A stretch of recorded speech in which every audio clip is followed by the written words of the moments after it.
Quando o nosso coração, ele toma decisões, o nosso coração, ele sai do controle, parece que fica um carro desgovernado. E essa semana, mais uma vez, presenciamos uma cena, meu Deus, que tristeza, parece que alguma coisa sai do eixo e fica muito doido, muito doido. Uma discussão entre pai e filho, mas talvez se alguém passando de longe, olhando, diria, dois inimigos, dois desconhecidos, um querendo dizer que vai quebrar o outro, mas se chegasse perto ia ficar assustado, porque era o pai e o filho. E por que isso? Por causa disso aí. De tudo que se deve guardar, guarde bem o seu coração. De tudo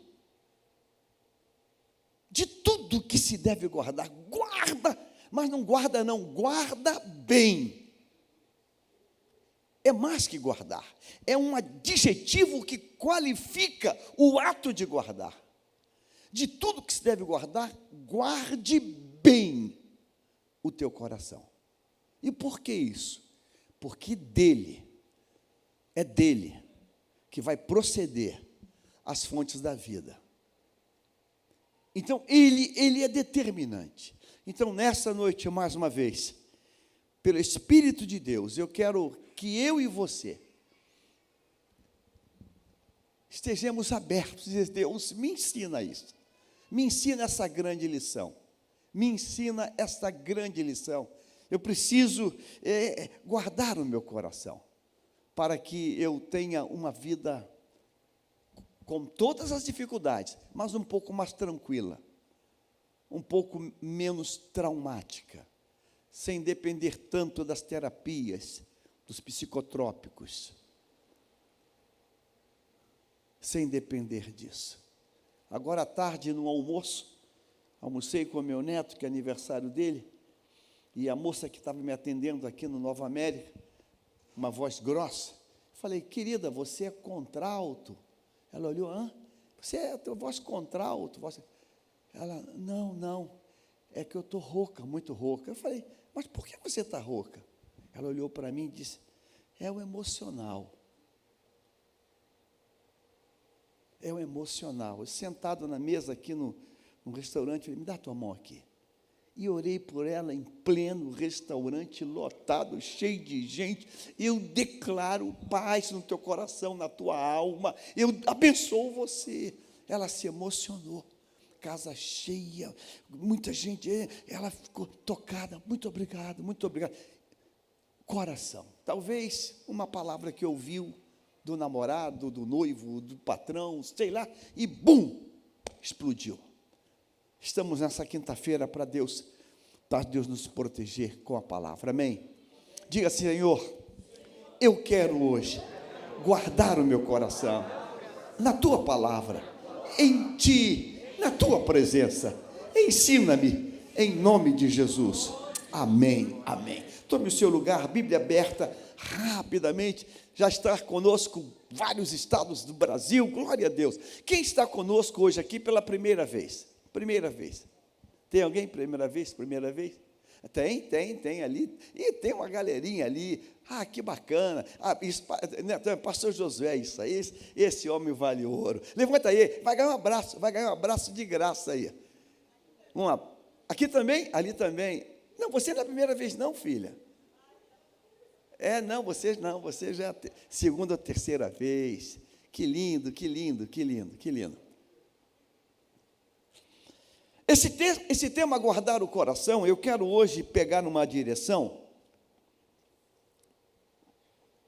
que talvez vai ser importante para você.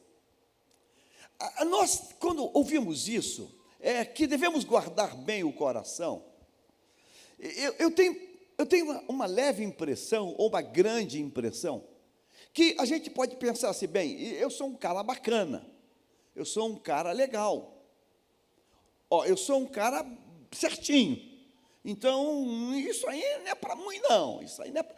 eu sou um cara que ando direito. E eu vou mostrar para você na Bíblia o perigo disso.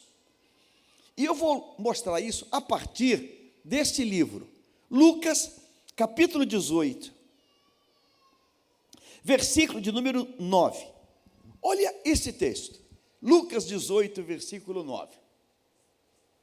Esse texto começa dizendo assim: Jesus também contou esta parábola.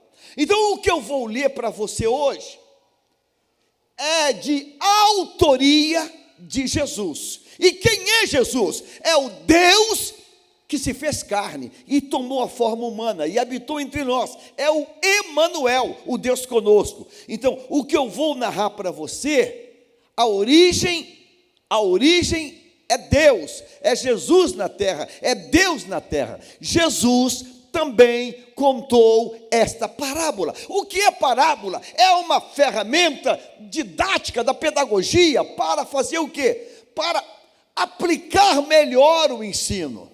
Parábola é uma ferramenta para fechar a conta, amarrar todos os lados, para ninguém dizer que não entendeu.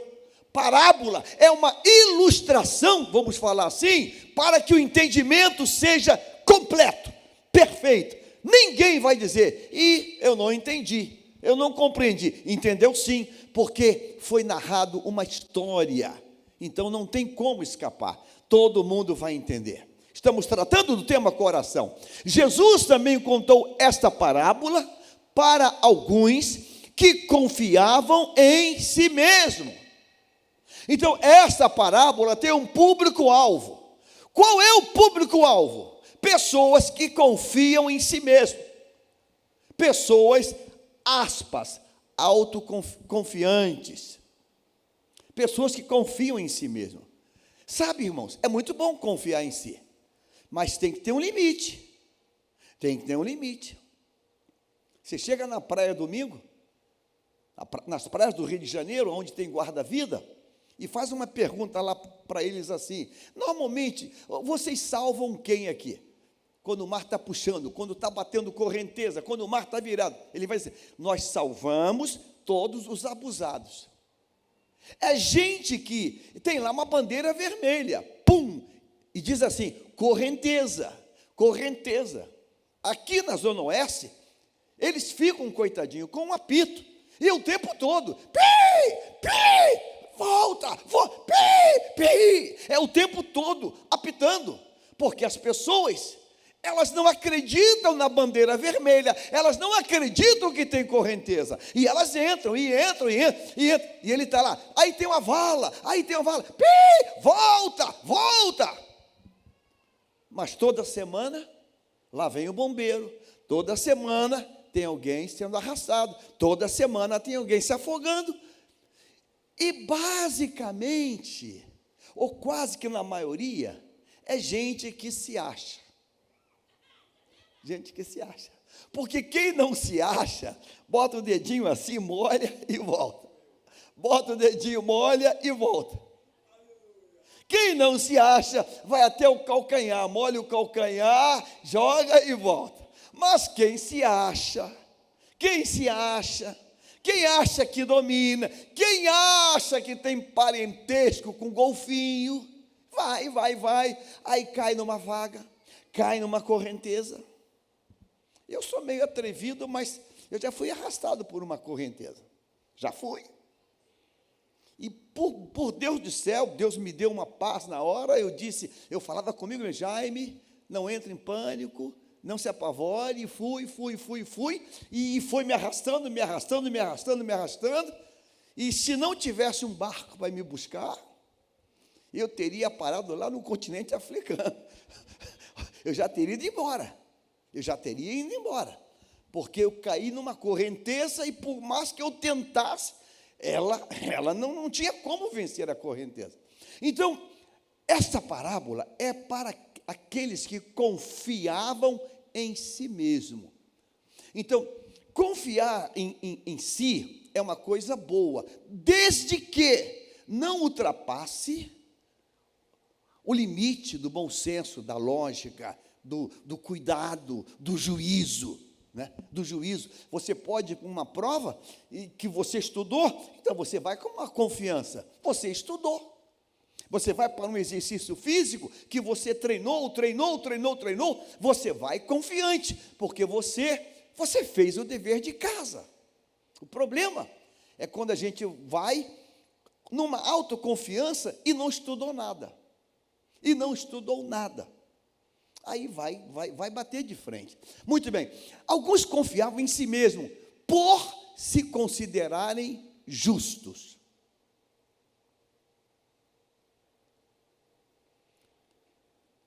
É uma classe que Jesus está falando aqui. É para pessoas que confiavam em si mesmos, não porque tinham estudado, não porque tinham treinado, mas porque se consideravam justos.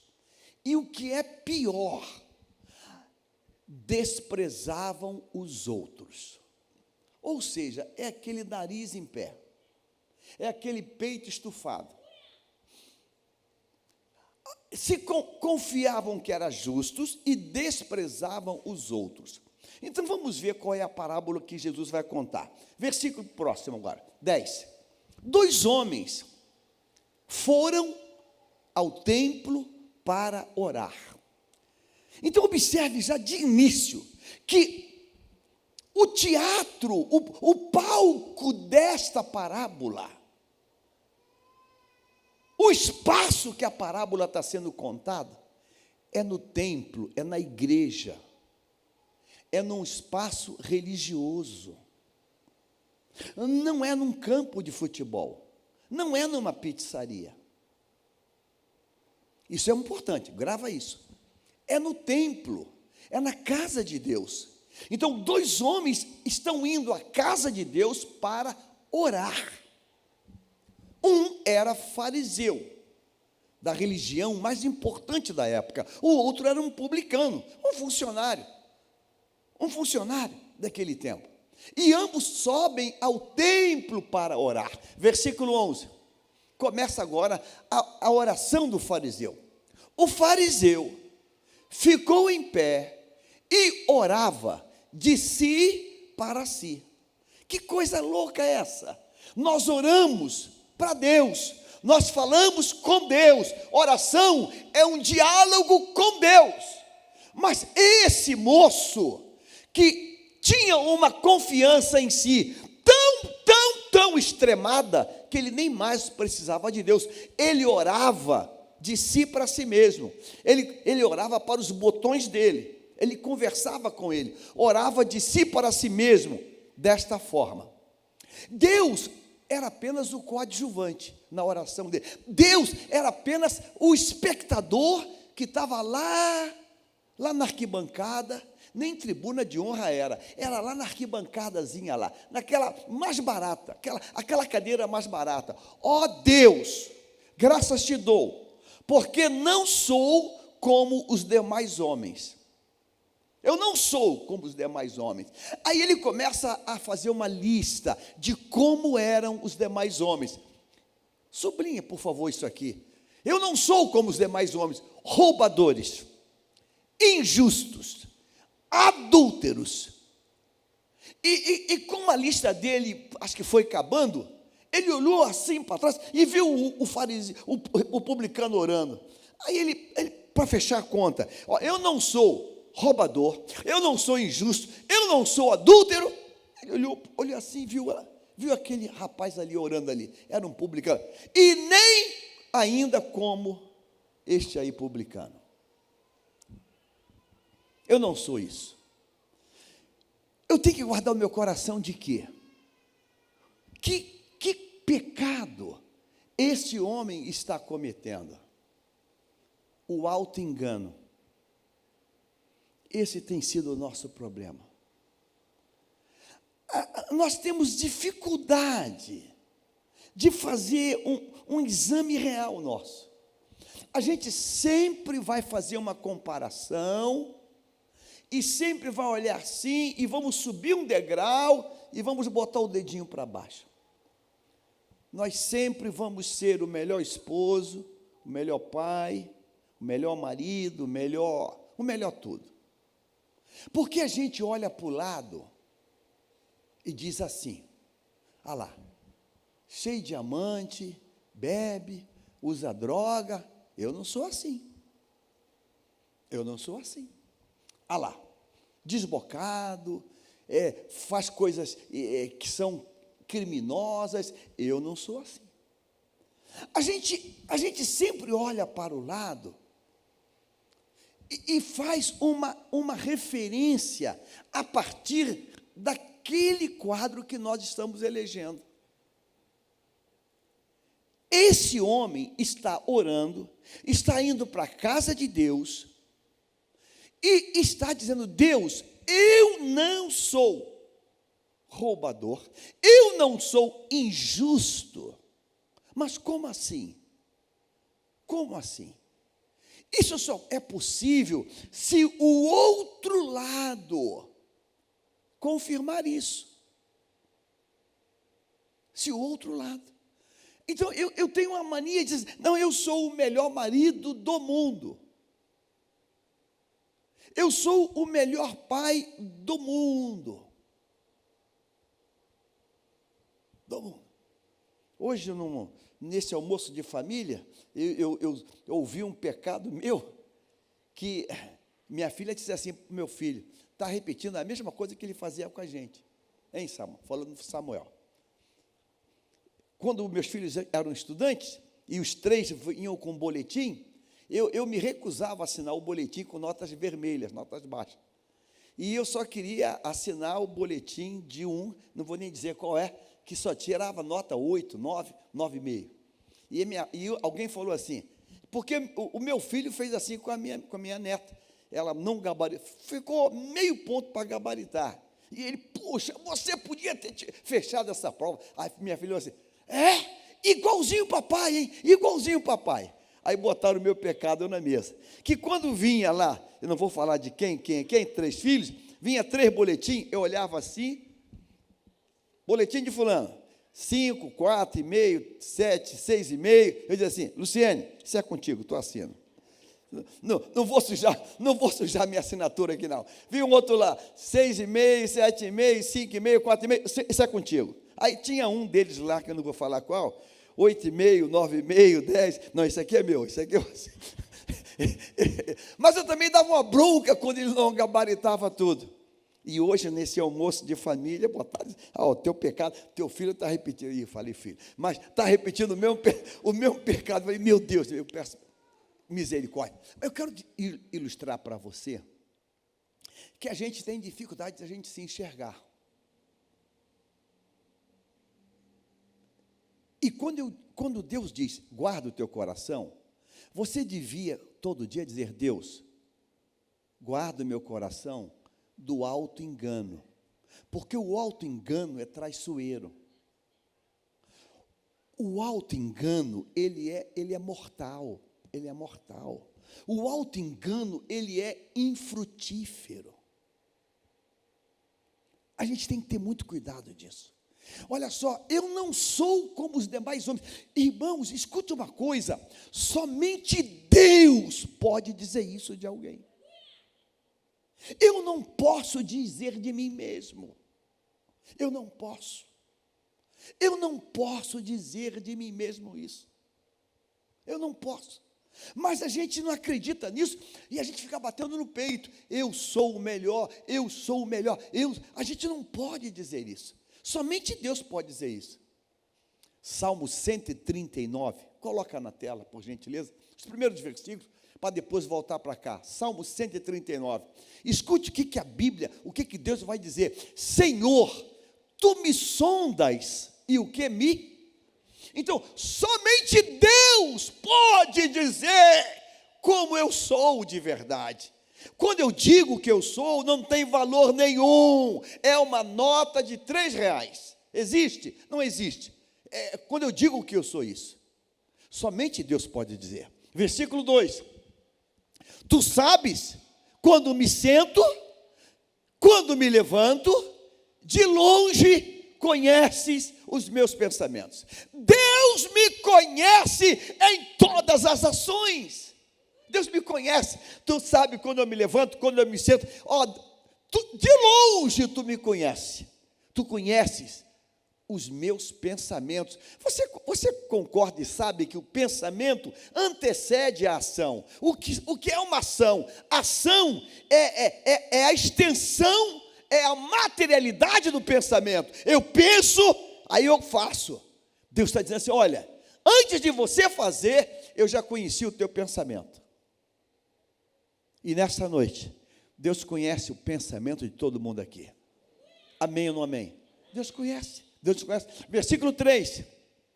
Observas o meu andar e o meu deitar, e conheces todos os meus caminhos. Irmãos, aquilo que ninguém sabe, Deus já sabe. Aquilo que você não falou para ninguém, Deus já sabe. Versículo 4. A palavra ainda nem chegou à minha língua, eu nem falei, e tu, Senhor, já conhece toda. Esse é o Deus que você serve. Esse é o Deus que você serve. Por isso que não dá para enganar Deus. Você nem falou, você só pensou, eu vou xingar a mãe dele. Não xinga a mãe, não. Eu já sei que você vai xingar. Tu me cercas por todos os lados e pões a tua mão sobre mim. Tal conhecimento é maravilhoso demais para mim e tão elevado que eu não posso atingir. Então, voltando lá para Lucas, esse homem diz, Senhor, eu não sou roubador, eu não sou injusto, eu não sou adúltero e nem sou como esse publicano aqui. Isso é pecaminoso. Isso é pecaminoso. A gente convive numa relação e a gente sempre acha que nós temos a razão. A razão é sempre nossa.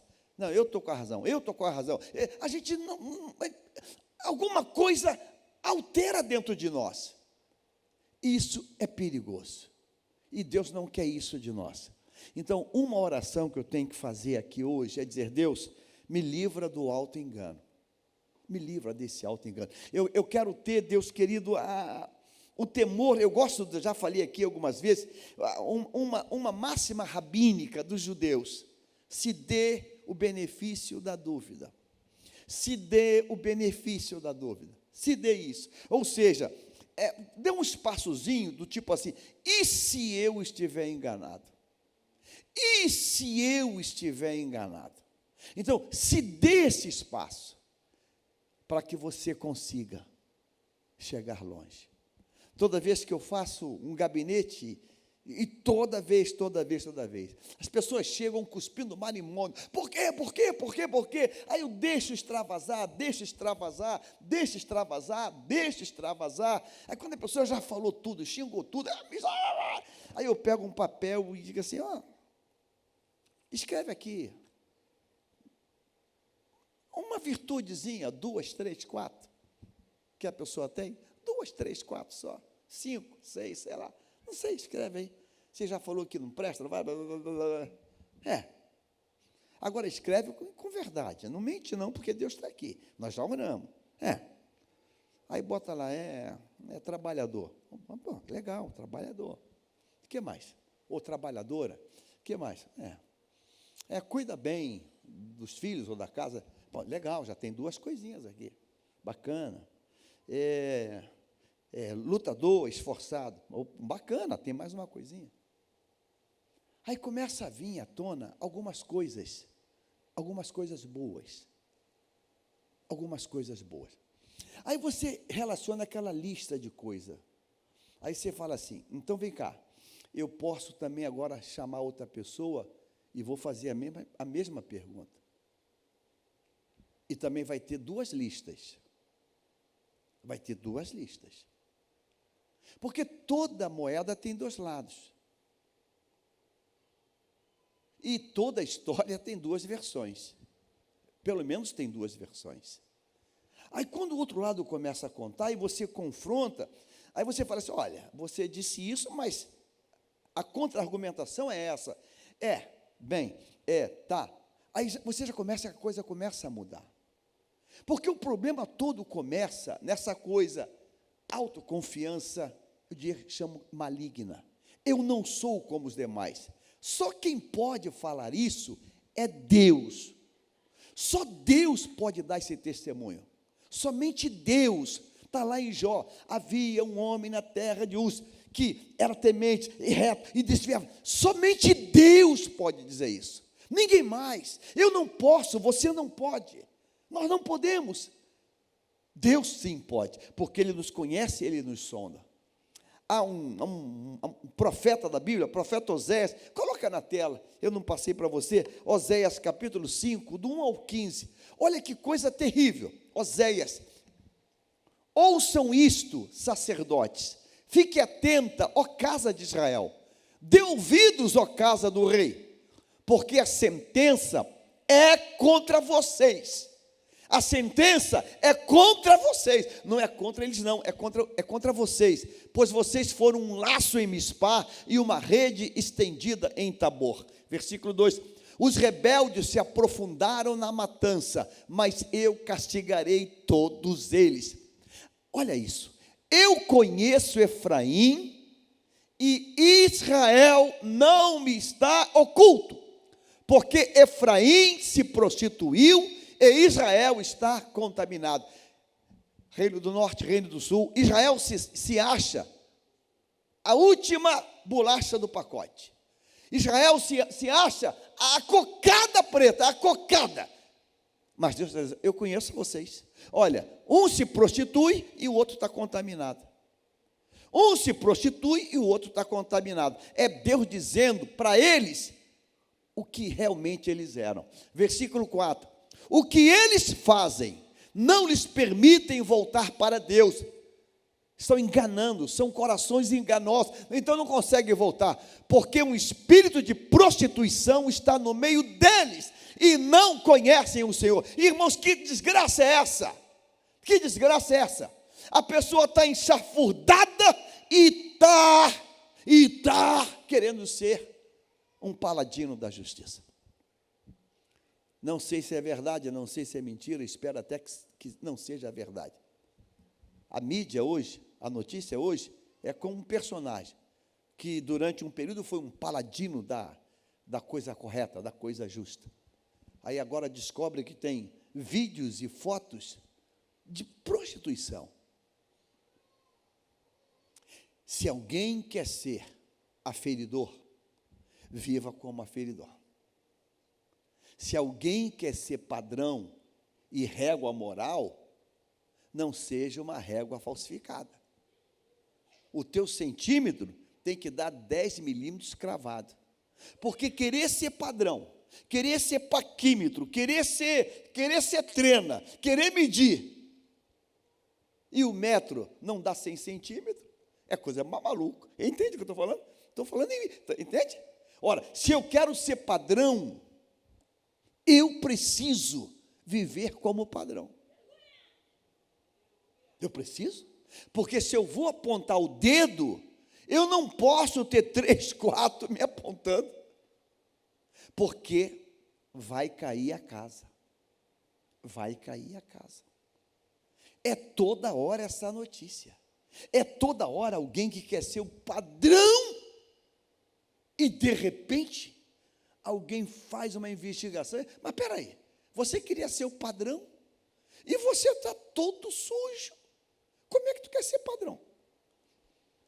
O que eles fazem não lhes permitem voltar para Deus. Eles falam de Deus, falam que tem o Deus verdadeiro, falam que só tem o Deus de Abraão, de Isaac e de Jacó, e o Deus está dizendo, o que vocês fazem não consegue voltar para mim não, porque um espírito de prostituição está no meio de vocês, e vocês não conhecem o Senhor. Irmãos, dizer para alguém que é judeu raiz, que não conhece Deus, mas como assim? Eu achava que eu era parte dele.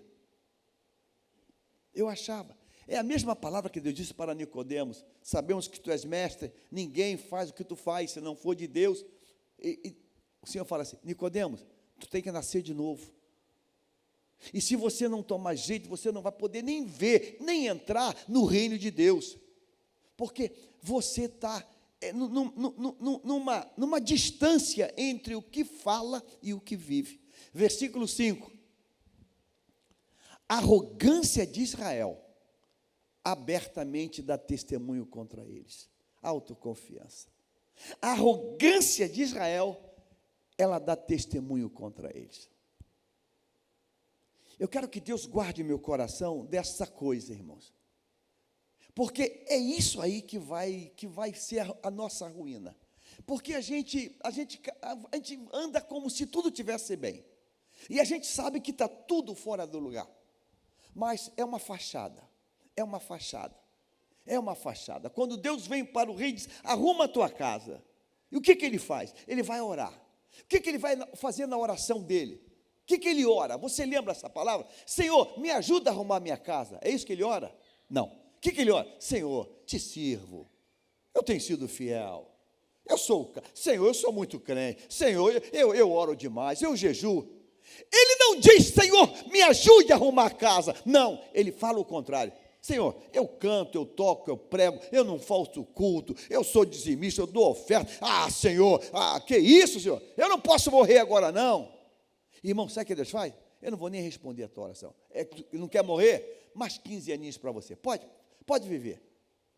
A gente se encontra lá na outra esquina e nasce um filho chamado Manassés, que foi o pior rei que Israel já conheceu. Por que isso? Autoengano. Autoengano. Há uma canção que cantávamos, o Brasil cantou, a parte da letra diz assim, me ajude a melhorar. Me ajude a melhorar. Como é que você faz? Ou o que você faz quando você entra toda vez aqui na igreja? E ora sentado ou ora de joelho? O que você faz? Senhor, me ajuda a melhorar. Me ajuda a melhorar. A oração, vamos continuar aqui para voltar para a oração. Versículo 6. Com os seus rebanhos e o seu gado irão em busca do Senhor, mas não o acharão. Ele se afastou de vocês. Com o seu rebanho e os seus gados, tipo assim, eu vou lá, eu vou ofertar, eu vou fazer. Deus está dizendo, eu me afastei de vocês. A autoconfiança diabólica dentro de vocês. Versículo 7. Foram infiéis ao Senhor, porque tiveram filhos bastardos. O que é filhos bastardos? O que é filhos bastardos? É uma vida pecaminosa de fornicação, de adultério.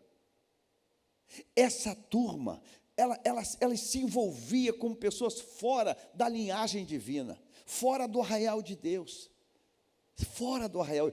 Tiveram filhos bastardos, agora a festa da lua nova os consumirá com as suas plantações. Versículo 8. Toquem a trombeta em Gibeá e façam soar o alarme em Ramá. Comecem a gritar em Bet-Avém. Cuidado, Benjamim, cuidado, autoconfiança, cuidado. Cuidado enquanto dá tempo. Cuidado enquanto dá tempo. Versículo 10. Efraim se tornará em desolação no dia do castigo. Entre as tribos de Israel, tomei conhecimento que se cumprirá. Os príncipes de Judá são como os marcos, derramarei o meu furor sobre eles como água. Efraim está oprimido e esmagado pelo juízo, porque preferiu seguir a vaidade do alto valor. Eu me acho, eu me acho, do alto engano. Sabe, irmãos, esta quinta-feira é para a gente tomar algumas posições. Versículo 12.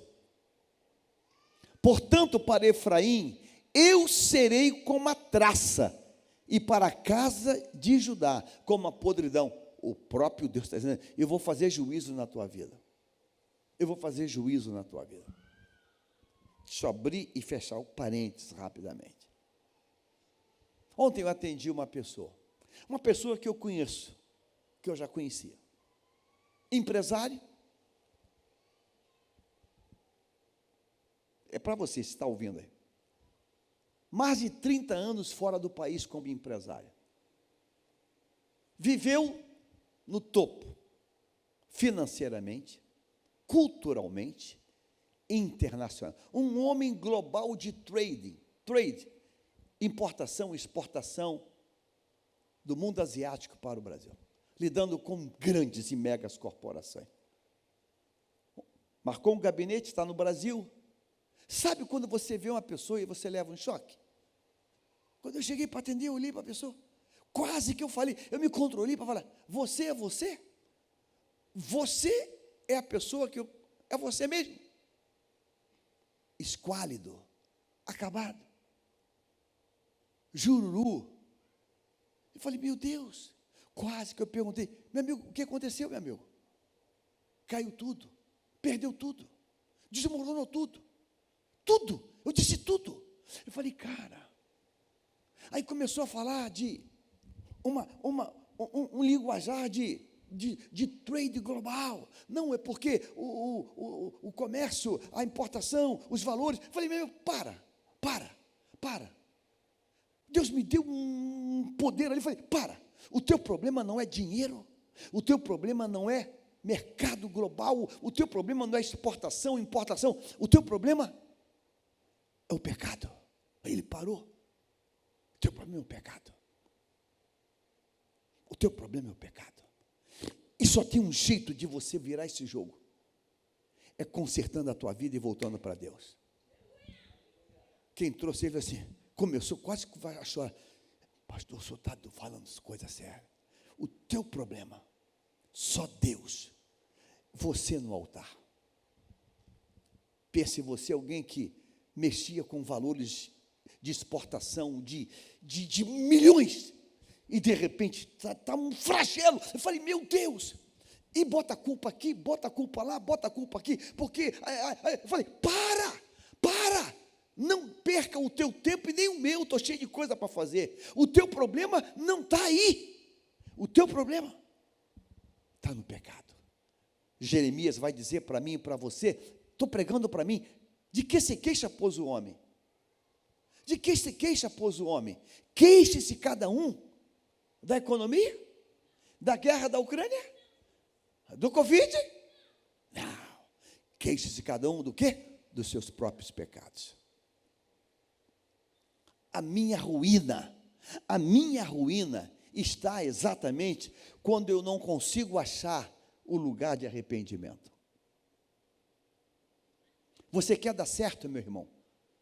Você quer dar certo? Você quer dar certo? Só tem um lugar onde você começa a dar certo. Só tem uma porta que você passa para começar a dar certo. Chama-se a cruz. A cruz é o lugar onde a coisa começa a dar certo. A cruz é o lugar onde a coisa começa a dar certo. A coisa começa a dar certo quando eu consigo passar pelo fundo da agulha dessa cruz. Aí a coisa começa a dar certo. Jesus falou que é muito difícil os ricos entrar no céu, mas ele não está falando contra a riqueza, ele não está falando contra pessoas ricas, não. Ele está dizendo que o rico, por que é difícil o rico entrar no céu? Aí ele usa uma figura do fundo da agulha, que era uma coisinha muito estreita, porque o rico é um peito estufado. Essa pessoa andava de carro, que aqui no Brasil, morava no exterior, que custa milhões, vivia nos melhores hotéis, nos melhores restaurantes. Antes, quando estava tudo bem, pastor, me visita lá, pastor, me visita lá. Ele era uma interface entre o mercado de industrial da China e o resto. Me visita lá, pastor. O carro vai pegar do aeroporto com limusine. Aí quando a conta do pecado chega e não fica nada. Aí a gente vai botar a culpa num monte de coisa. O Senhor falou, é muito difícil um rico entrar. É mais fácil um camelo passar pelo fundo da agulha. E quem já foi a Israel, vê que aquele animal quadrúpede desse tamanho, ele é engraçado, porque quando o dono dele dá um comando para ele, ele faz assim, ó, dobra assim, e ele abaixa, e ele fica pequenininho. Para passar no fundo de uma agulha, eu tenho que esvaziar o peito, abaixar a cabeça, aqui, ó.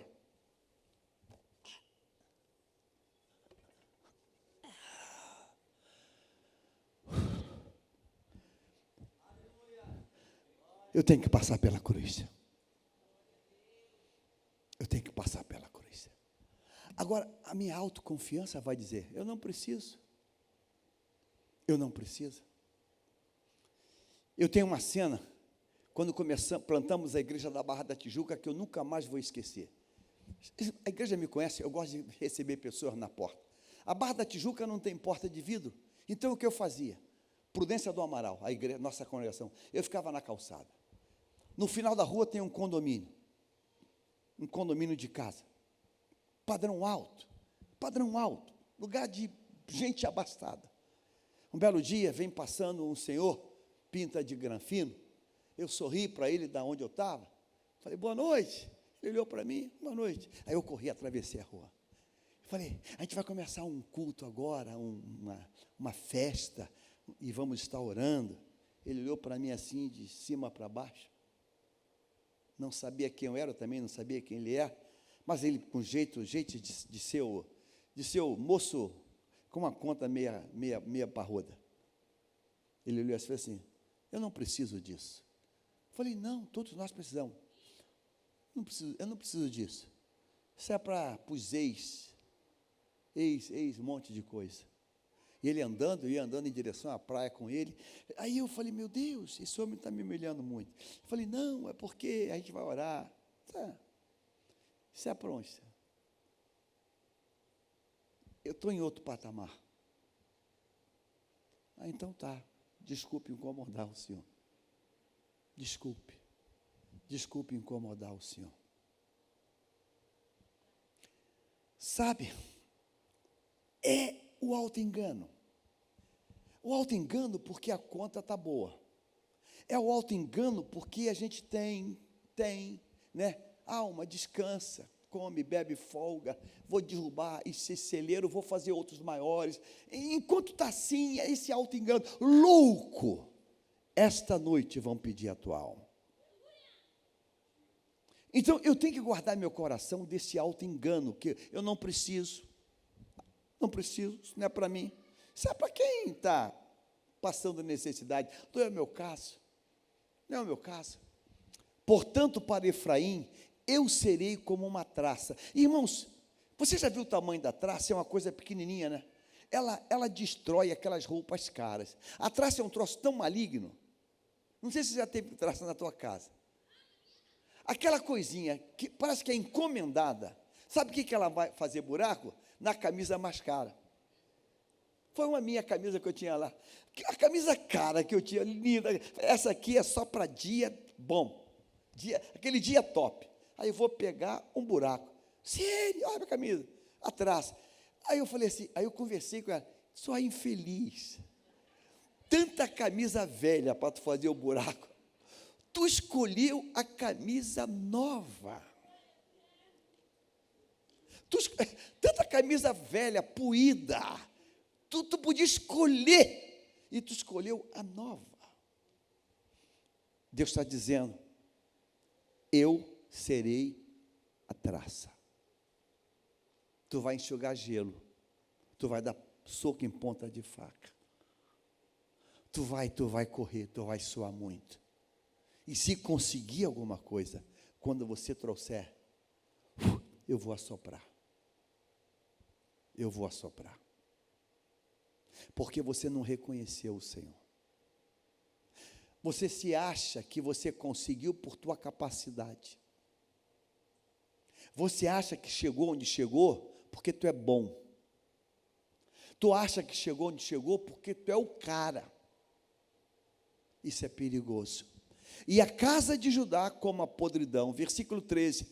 Quando Efraim viu a sua enfermidade e Judá notou a sua ferida, olha que coisa maluca, Efraim se dirigiu à Síria e enviou mensageiros ao grande rei, mas ele não tem condição de curar. Irmão, quando veio o problema, foi buscar solução na casa de encosto, no lugar errado.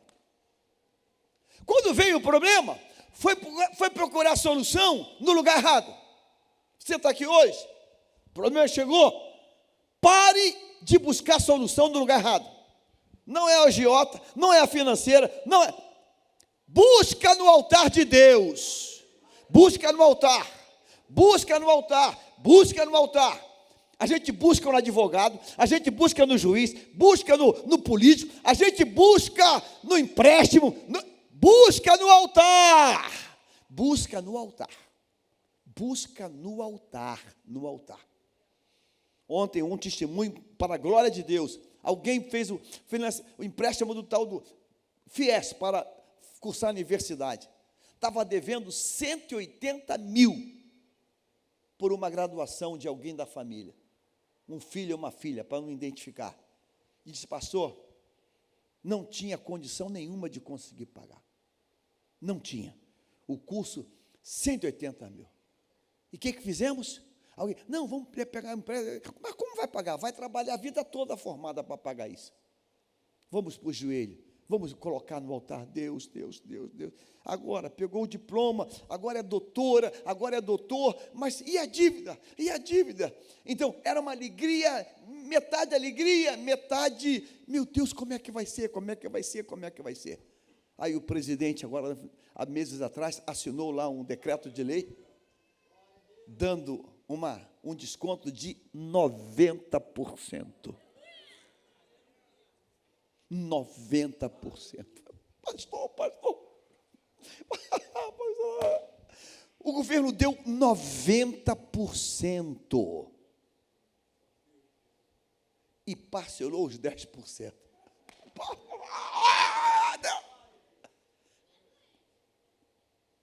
Aleluia, aleluia. Guarda o coração desse auto-engano, Olha aqui, Efraim foi buscar solução na Síria. Tem alguém hoje aqui buscando solução em outro lugar? Está com crise no casamento? A moça falou, trago de volta em 3 dias. Não vai não, tu não vai não. Tu não vai não, tu não vai não, tu não vai não. Não, minha vizinha foi e voltou. Tu não vai não, tu não vai não, tu não vai não. Não vai não, não vai não, porque você é laço do diabo, vai desgraçar tudo. Está com um problema no casamento? Corre para o altar. Corre para o altar. Diga assim, é no altar a resposta. Versículo 14. Nem de sarar a ferida, ou seja, não tem solução lá, não tem resposta lá, não tem. Versículo 14, porque para Efraim eu serei como leão, e para a casa de Judá como leãozinho, eu mesmo os despedaçarei, e depois irei embora, vou arrastá-los comigo, e não haverá quem possa livrá-los, não haverá, só Deus pode mudar a nossa história, amém, irmãos? Versículo 15, para concluir, irei e voltarei ao meu lugar, grifa essa expressão, até que se reconheçam culpados e busquem a minha face, estando angustiados, eles me buscarão ansiosamente. Dá cor nisso aqui. Eu quero nesta noite levantar um clamor contigo.